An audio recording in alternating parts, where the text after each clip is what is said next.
Hello and welcome to Rathods Science Academy. Today in this session, we are going to see current affairs of 20th October 2024. So let's get started with our discussion. And today is Sunday. There is no editorial page, no op-ed page, no text and context. There are around 6 to 7 articles which are relevant from our examination point of view. So let us see those articles in our examination point of view. So see this first image. So what is this image?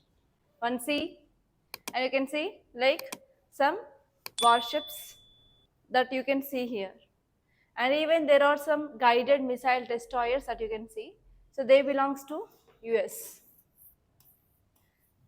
So why this image is in use? Because we are having Malabar exercise. So because of this, it is very important. So the key word here is Malabar exercise.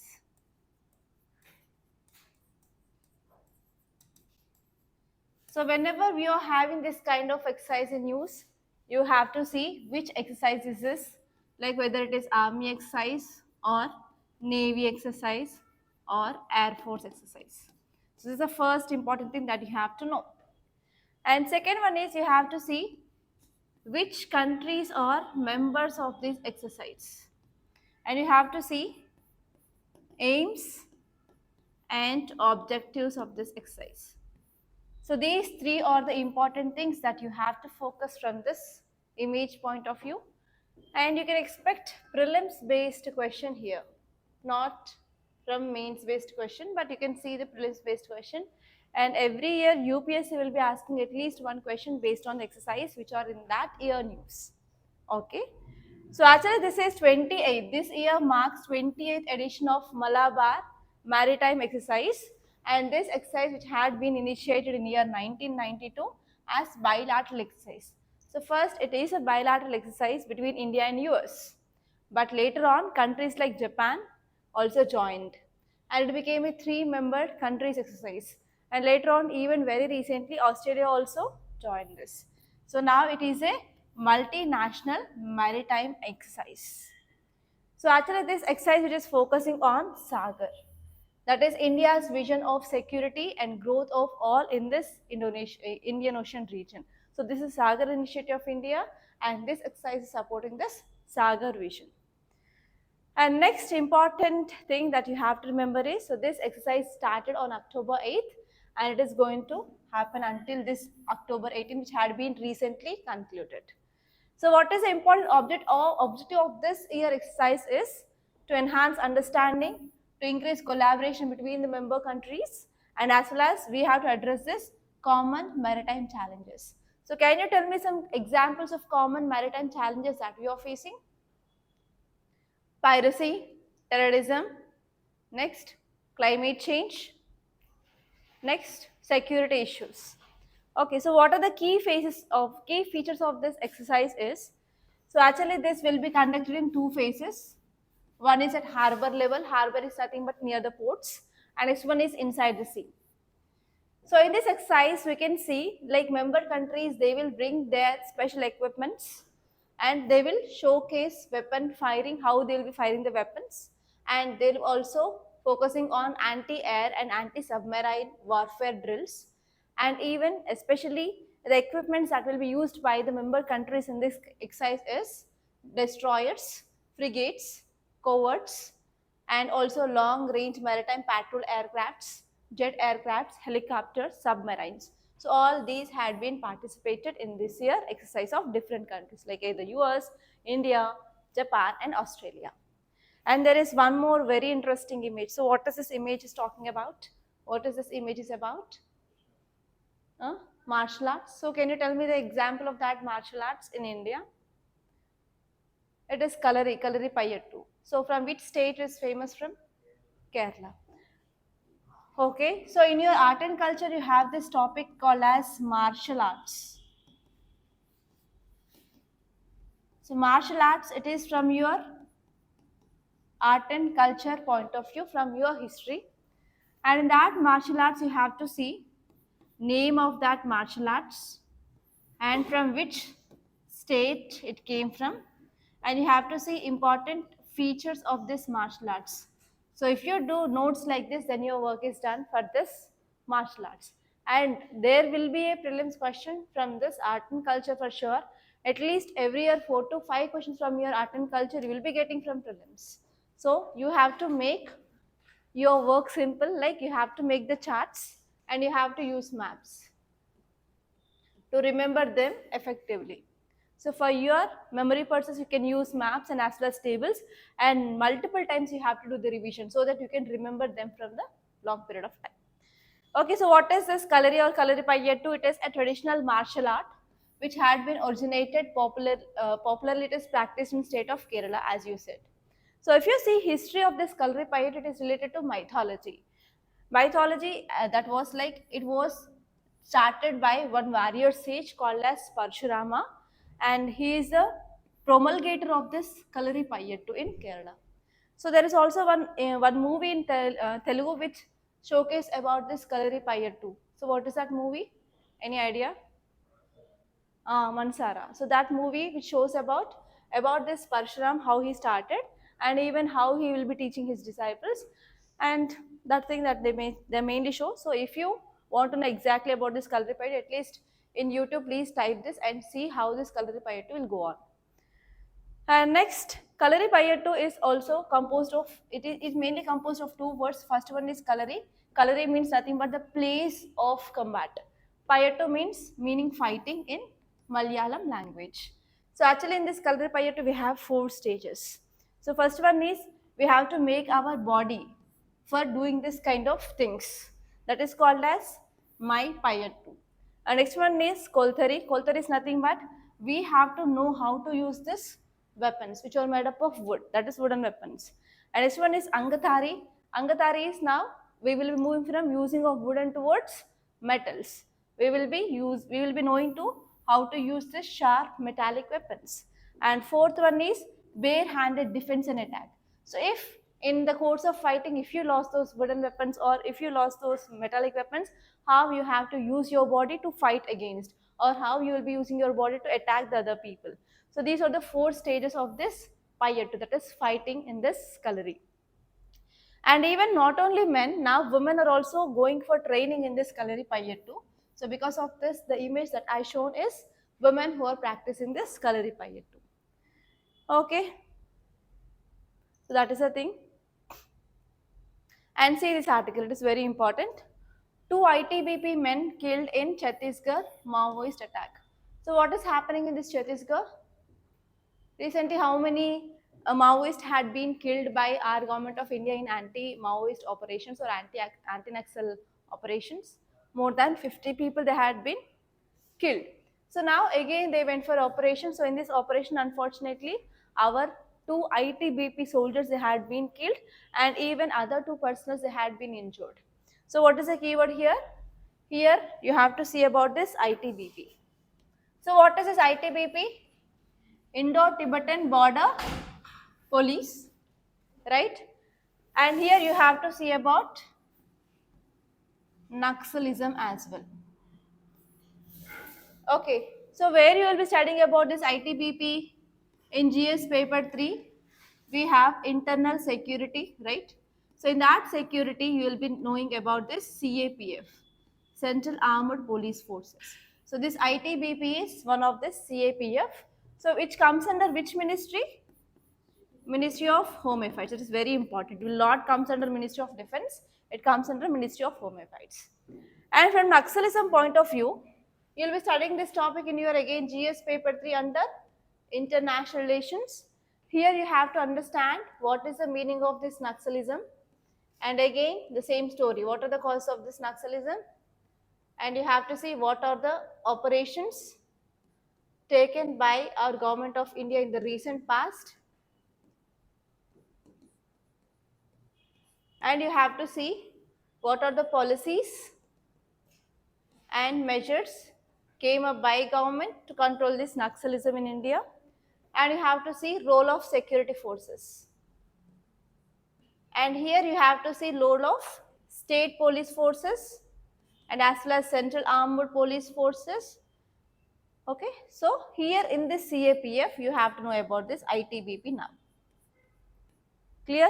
So all these are the important dimensions that you have to see. And even in this UPSC 2024 mains in your ethics GS paper 4, you got a case study regarding this Naxalism. So this topic is also relevant from your ethics case studies as well. Okay, now let us see some facts regarding this ITBP because there is a very high chance of getting prelims question based on that topic. So two Indo-Tibetan border police personnel they were killed, and even two other personnel of Chhattisgarh police, that is state police, they had been injured in IED. What is this IEDs? IEDs, improvised explosive devices. So do you know how this IEDs will be used by these Naxals? Some movies? Have you watched movies?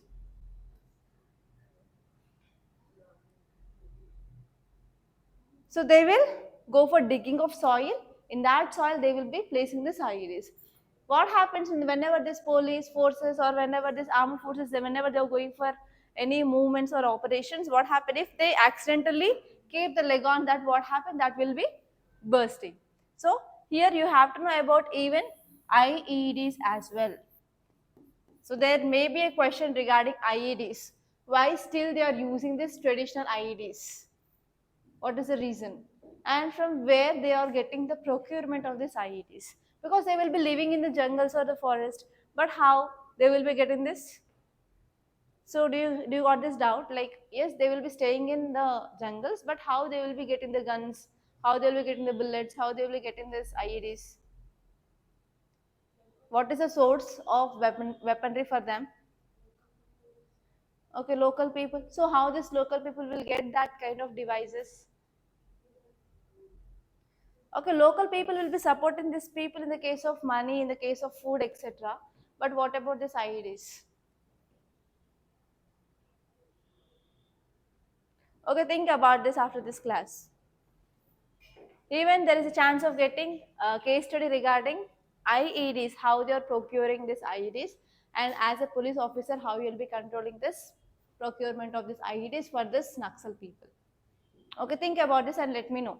You have to do this work because you are a social animal, you are more social animal because you're working with the society.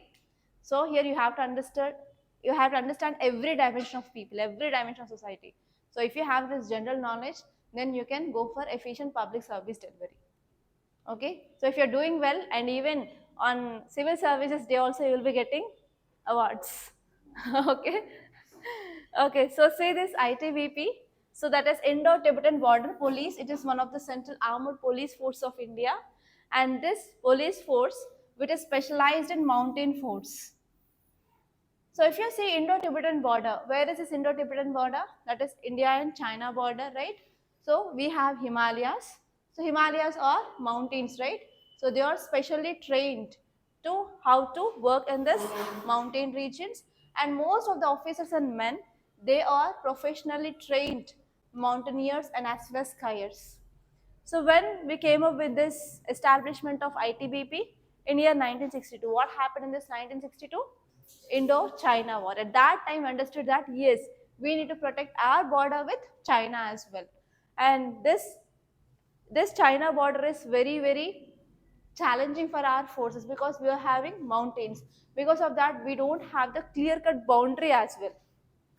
So because of this, now they got training under this mountaineers, and as well as they are now better skiers. And finally, if you see the status of this ITBP, it was initially raised under the CRPF Act, but now in 1992, in Parliament enacted this ITBF Act, and now the rules were framed in 1994.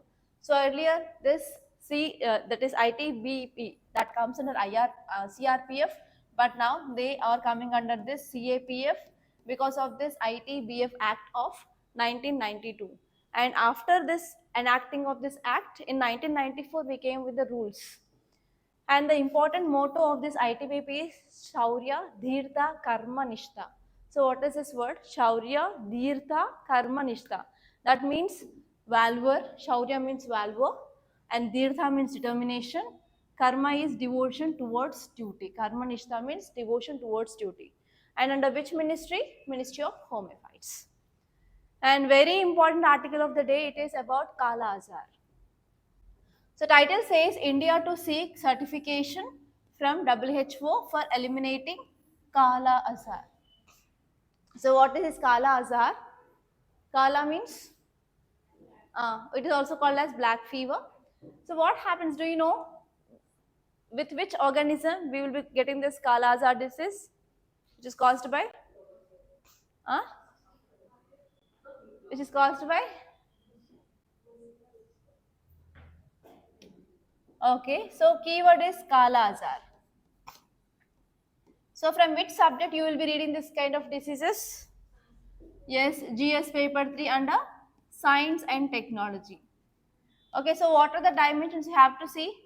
You have to see what is this Kala-azar disease is about and which is the causative organism of this disease. And you have to see what are the signs and symptoms of this disease. And you have to see vector. So vector here is sand fly. So do you remember any recent disease which is spread by sand fly, which is in news? Come on, I want to check your memory now. The disease which is spread by sand fly, which is in news, and we discussed it many times.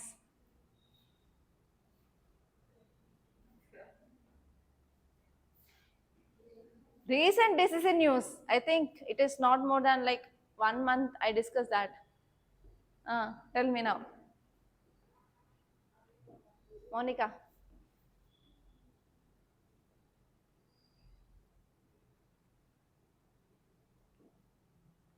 So tell me the recent diseases which are in news. Recent diseases which are in news. Huh?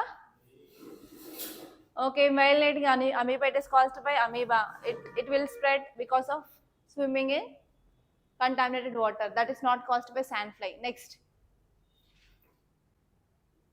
Chandipura virus. Yes, yes. Chandipura virus which causes by the sandfly.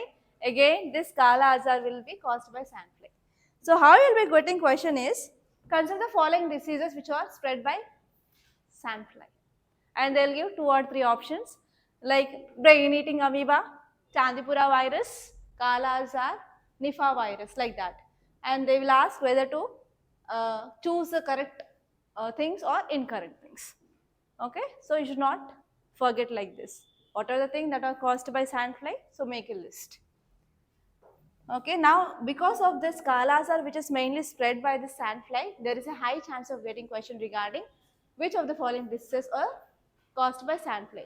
So do the research now after the class and write down the diseases which are spread by this sandfly and keep it a list.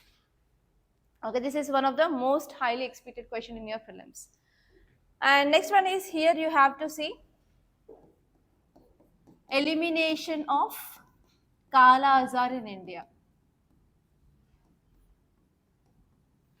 So now India is expecting that we are going to get the status of elimination of Kala-azar in India. So what is the criteria? You have to focus on the criteria, how WHO will declare elimination of that disease in any country. So on this elimination also you will be getting question, and you have to see which diseases had been eliminated in India. Which diseases eliminated in India so far. You have to make the list of that. And next important one is, so which diseases we are going to eliminate in the near future. Like we want to eliminate TB, we want to eliminate trachoma, we want to eliminate sickle cell anemia. So like that you have to see targets of our country to eliminate which diseases in India. In this we also can get question. So we don't know, we can't predict UPSC. Okay, so these are the areas that you have to focus from your science and technology, and this point you can get from mains. So what is the criteria to eliminate any disease in India? That is followed by WHO.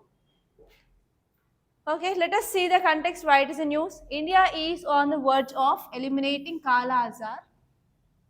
It is having maintained case numbers which are below 1 per 10,000 people for the 2 consecutive years, and it is a requirement for WHO certification. So one criteria which is given in this article here is, from last 2 years onwards, there is less than 1 case for every 10,000 people in India.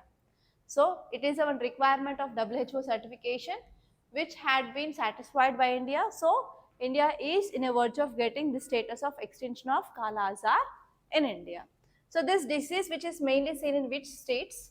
Bihar, Jharkhand, West Bengal and Uttar Pradesh, and they are transmitted by sand flies, and it is fatal. Fatal means nothing but it is very dangerous if you go on untreating. So the temperature will be more than 104 or 105 degrees Fahrenheit if you are getting this fever. So in that extreme condition, so it will be causing damage to the major organs of the body. Because of organ failure, it will cause death. Okay, so now let us see some important points from this article point of view.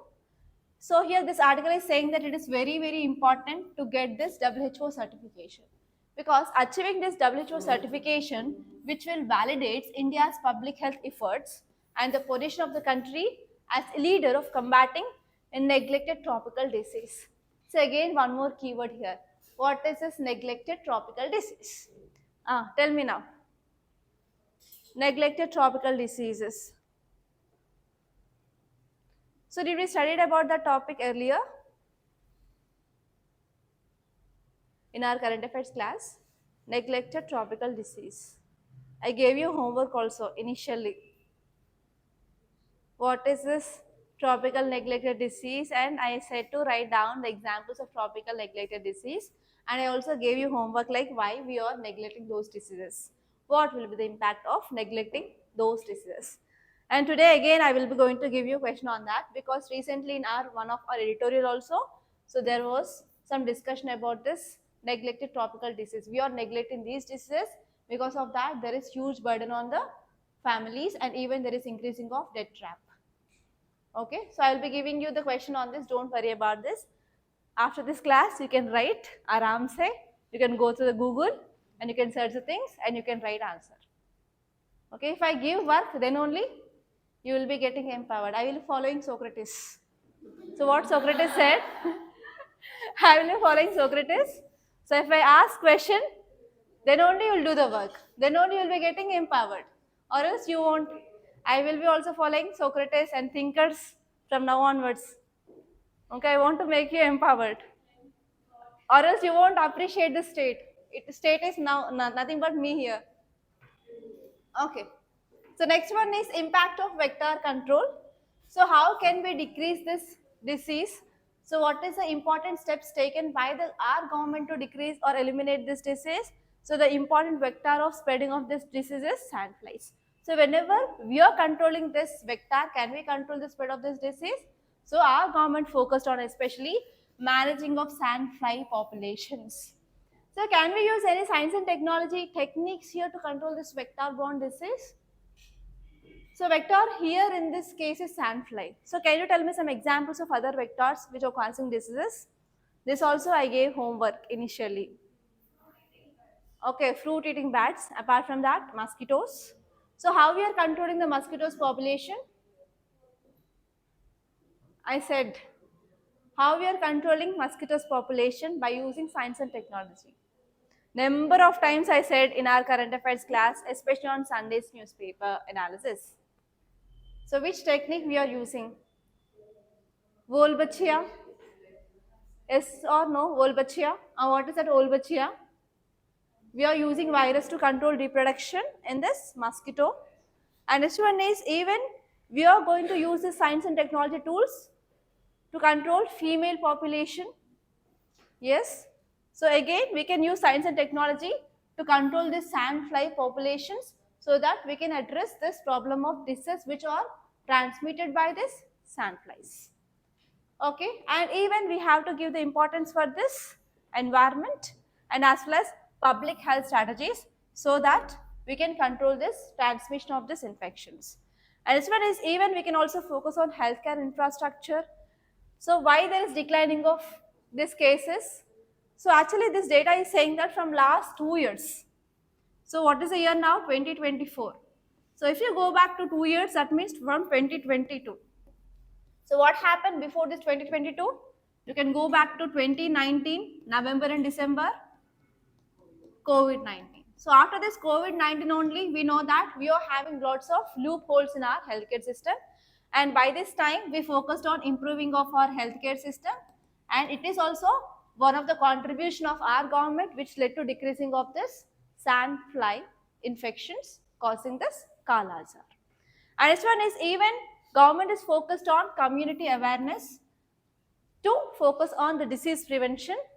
Like whenever they are getting symptoms, immediately they have to go to hospital, or else how we have to control the sandflies in that area. And this one here is we are also focused on some socio-economic issues like poverty and inadequate sanitation, etc. So that we can also address Kala-azar like similar diseases in the community. Okay. And this one here is we are also focusing on research and development, where you can see like how we can use science and technology for gene manipulation, etc. And this one is from global health context. If India is getting the status of elimination of Kala-azar, India will become a global leader. Like India will be showcasing its soft power and as well as global health power to other countries, and India will become a leader for the countries which are facing this problem of Kala-azar, and they will learn lessons from our country. Okay. So if you are getting any case study regarding you are a DC and if your area is affecting with some kind of transmission disease or communicable diseases, so how will you control? So can you use this kind of things like how India eliminated this? So here you can talk about how we can control this vector. And second thing here is you can focus on improving of healthcare infrastructure there. And this one is community engagement. And this one is we have to address socio-economic factors and research and innovation. So here itself you got 5 points like how India fight against this Kala-azar. So if you are getting any case study in your ethics, so try to write this 5 points and you can give example of yes, India is going to get a status of elimination of Kala-azar. So these were the effective steps taken by Government of India national wide. In the same way, in my district, I will also implement these steps. Clear? And some facts regarding this Kala-azar. So this Kala-azar is also called as visceral leishmaniasis. So here UPSC will be always trying to confuse you by using alternate names. So they may not use this Kala-azar directly. So they may ask, consider the following statements regarding this visceral leishmaniasis, and it is nothing but Kala-azar itself. Okay, it is a severe form of leishmaniasis caused by protozoan parasite, that is leishmania. So leishmania is a protozoa which causes this disease, and this disease is transmitted by a vector called as sandfly. So it is transmitted to humans through the bite of an infected female sandfly.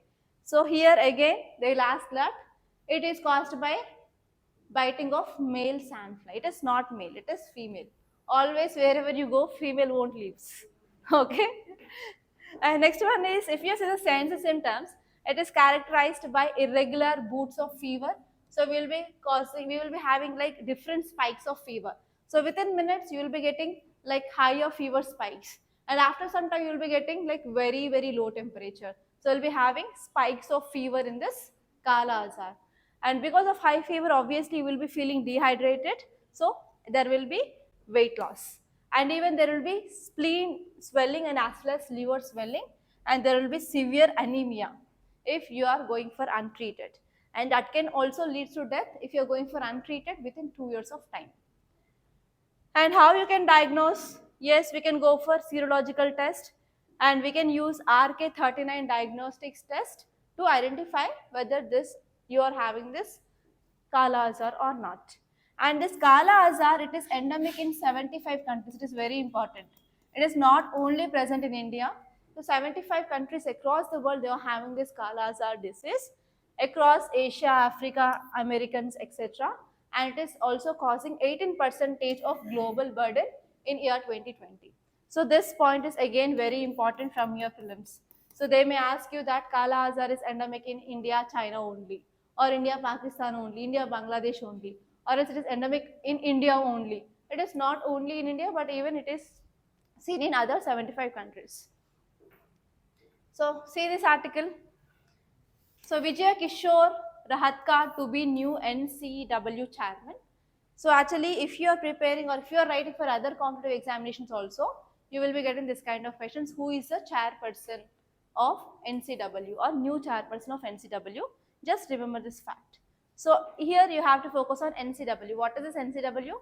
National Commission on Women. not child, women.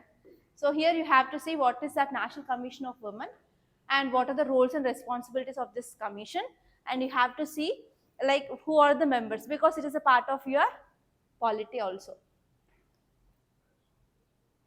Okay, see this article. It is very, very important again. Carbon dioxide emissions from fires increase by 60%. So whenever you are lighting any fire, what happens? There will be increasing of gases which are released into atmosphere. So especially carbon dioxide emissions will be released more whenever we are having fires. Why? What is the relationship between fire and carbon? So wherever you go, carbon won't leave you. For example, if you take plant products, if you're taking animal products, everything we will be having carbon. For example, if you see the burying of trees, if you're going for burying of trees, after several years, because of pressure, because of temperature, what happened? That tree will be converted into coal. So coal is nothing but carbon component. For example, if there are animals, they had been died and they had been kept under the soil. Okay, if we dig the soil and if we are keeping under that, so after many years, what happened? So the fat content converts into crude oil and as well as natural gas. Natural gas and here crude oil, again they are components of carbon only. So whenever we are going for firing of anything, what happened? Carbon dioxide release will be happening. So because of this fires, what happened? 60% of more carbon dioxide emissions they are happening. So it is not only India wide but across the world. So this article is given. So here this article is saying that a major new study reveals that carbon dioxide emissions from the forest fires have increased by 60% globally since 2001. So especially this northern boreal forest experiencing nearly threefold increase. So what is this boreal forest? Another name of boreal forest. Come on, natural vegetation part. Huh? Boreal forest, Venkatesh. Boreal forest is also called as taigas. Tigers are also called as northern boreal forest. So here whenever we are going for burning of this taiga forest, so more amount of carbon dioxide is released. So where is this taiga forest are located? In which region? Tropical region? Huh? In tropical region? Where is taiga forest located? Tropical, temperate or polar? In temperate region, we have this taiga forest. In tropical regions, we will be having rainforest, evergreen forest, deciduous forest, right? So taiga forests are located in temperate regions. So can you tell me some examples of temperate countries? Temperate countries examples, guys. Why are you thinking that much? Europe, European countries, USA, Russia, ah,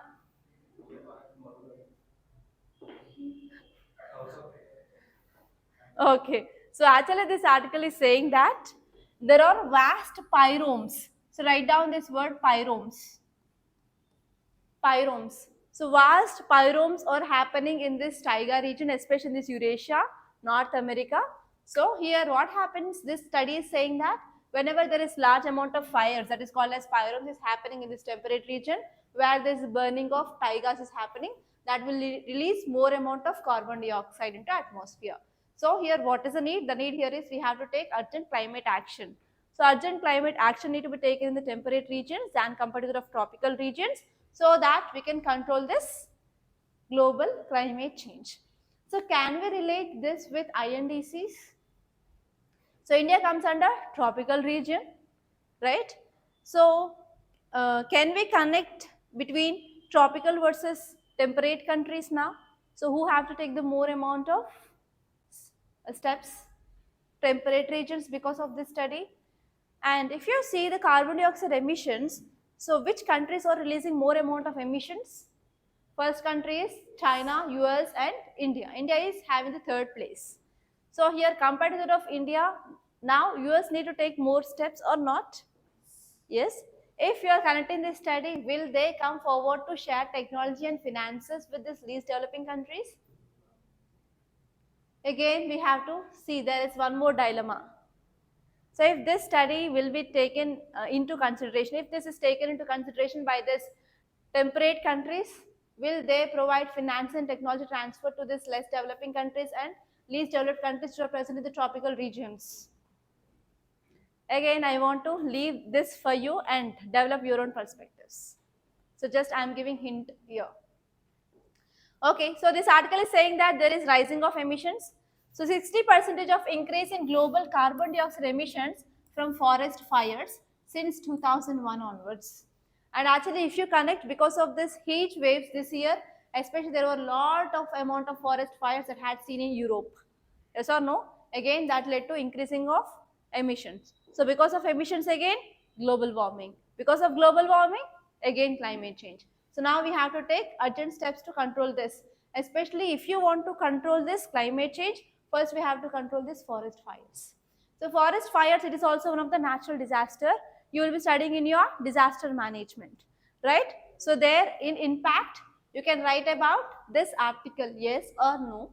So how many subjects I am connecting here? I am connecting science and technology, I am connecting environment, I am connecting disaster management and even geography. So in this way, whenever you are writing answer, it should be multi-dimensional. You should not write only as an narrow-minded. You have to show that you are a broad-minded personality, which is required for the civil services. Okay. And next one is you have to know about this boreal forest vulnerability. So there is near tripling of emissions in northern boreal forest, which highlights that this ecosystem is very, very sensitive to climate change. So when you are taking the steps to fight against climate change, we have to focus on this taiga. So there is a high chance of getting question on this taiga from natural vegetation from your geography point of view because of this study. And next one is, what is a spiromes? Spiromes are nothing but the regions with similar patterns where we can see obviously there are repeated forest fire regions. So can you tell me some pyromes in our India where we can see frequent forest fires? In India, not in Australia, in India. So which kind of vegetation is huge in our country? Vegetation. Temperate or tropical deciduous forest? Tropical deciduous forest are huge. So what is the condition of this tropical deciduous forest? What happens in this deciduous forest? If we have heavy rainfall, we will be having evergreen forest, right? Why will we having deciduous forest? So what happens in this deciduous forest? Yes, shedding of leaves, especially in which season? Okay. So because of this, there is a high chance of getting a forest fires in this tropical deciduous forest. So actually India is very much vulnerable to this forest fires because of tropical deciduous forests which are more in our country. Okay, so even India needs to focus on these pyromes and we have to take proper steps to control carbon dioxide emissions because India is the third largest country which is releasing carbon dioxide emissions across the world. So now we have to focus on even forest fires. And this one is even we have to focus on air quality concerns. So what happens whenever there is forest fires? There is releasing of carbon dioxide emissions and it is a releasing of what? Particulate matters. PM 2.5 and PM 10 as well. So what happens to the air quality? Air quality will be deteriorated. So we have to focus on this because whenever we are having the degradation of our air quality, it will be having health impacts and even environmental impacts. And next one here is even we have to see human influence. So whenever you are reading about these forest fires, we will be keeping that under category of natural. But because of human actions also, it will cause forest fires. So can I give the example of Amazon forest as a human intervention? Amazon forest fires as human intervention. Yes, there the people they want to expand agriculture and they are going for burning of this forest and they are creating it as a natural. Okay, so here because of this human influence like land use changes, can I use this Podu agriculture or shifting agriculture as an example? Okay, so because of all those things, what happened? There is increasing of impact on climate change. So we have to take proper effective steps. For example, you can get a case study here. So I'm involving in ethics only. Okay, so if you are a forest officer, you have posted in an area where there is a shifting agriculture practiced. So how can you bring attitude change of the people? Again, this is related to attitude, which is chapter 2 of your ethics. So how you have to address that ABC triangle, and now you have to give your what are the measures can be taken, or like they may ask what are the choices you have, evaluate the choices. There you have to write merits and demerits. Clear? Can you write an answer for this kind of case studies? Yes or no? And next one is here we have to always focus on the future risk. So if we are having this kind of forest fires, so we'll be also having the loss of ecosystem, loss of biodiversity. Can we connect this forest fires with succession topic? What is succession? Primary succession, secondary succession. Tell me. What is succession? Ecological succession.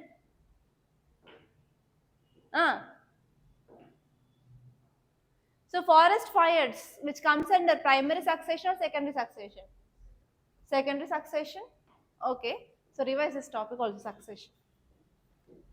Okay, there are other two articles which are from your science and technology page. First one is redesigned programs can improve TB treatment outcomes. So tell me about recent advancements of Government of India in this TB patients. We discussed this topic recently. BPAL, okay. Apart from that BPAL. So whenever I say TB, you'll be saying BPAL only. Apart from that BPAL, recent steps, at least from last 1 week, we discussed that.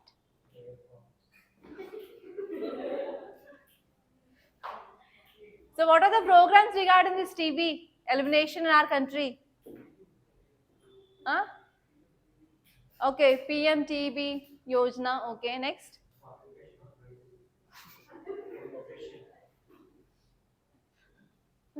Next, tell me. So actually, if you see this infographic, you will be getting about what government is talking about. Government is focusing on more nutrition support. So under this recently, government increased the direct benefit transfer of 500 rupees to how many rupees? 1000 rupees that we discussed in our class.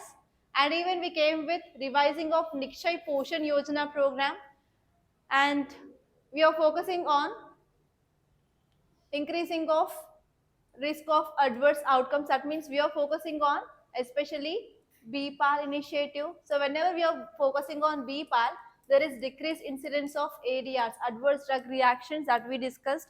And what is the treatment time of this BPAL? Yes, 6 months. So earlier treatment, it is 18 months to 2 years of time. We have decreased it to just 6 months of time. And even we are focusing on providing of energy dense nutritional supplements to patients who are underweight. And next one is we are focusing on rations trail as well, so that we can provide nutritional support to improve treatment adherence.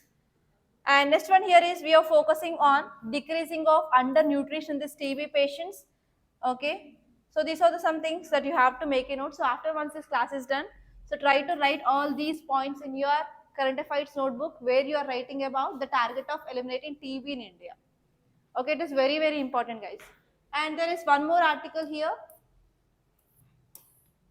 RSV vaccine effective in adults against severe disease, death. So why we have to talk about this older people now? So what is the advancements in our government policies regarding this older people?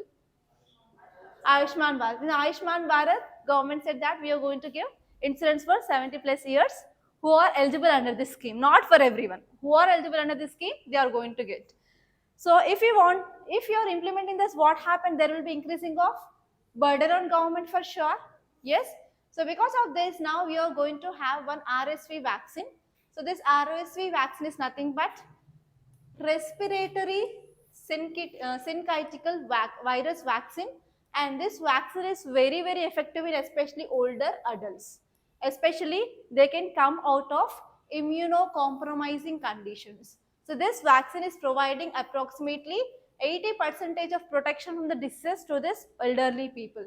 So we can use that so that we can minimize hospitalization, and government need to focus on this vaccine. So if you are writing about problems of elderly people from your society, so you can give a way forward that every elderly people need to be get vaccinated with this RSV, so that we can decrease the complications in this elderly people, and we can decrease the hospitalization time and as well as hospitalization cost. Clear? And especially this vaccine will be working against less severe diseases in adults. Okay, so that we can minimize at least hospitalization in some amount of diseases. So these are the important articles that appeared in our today's Hindu newspaper.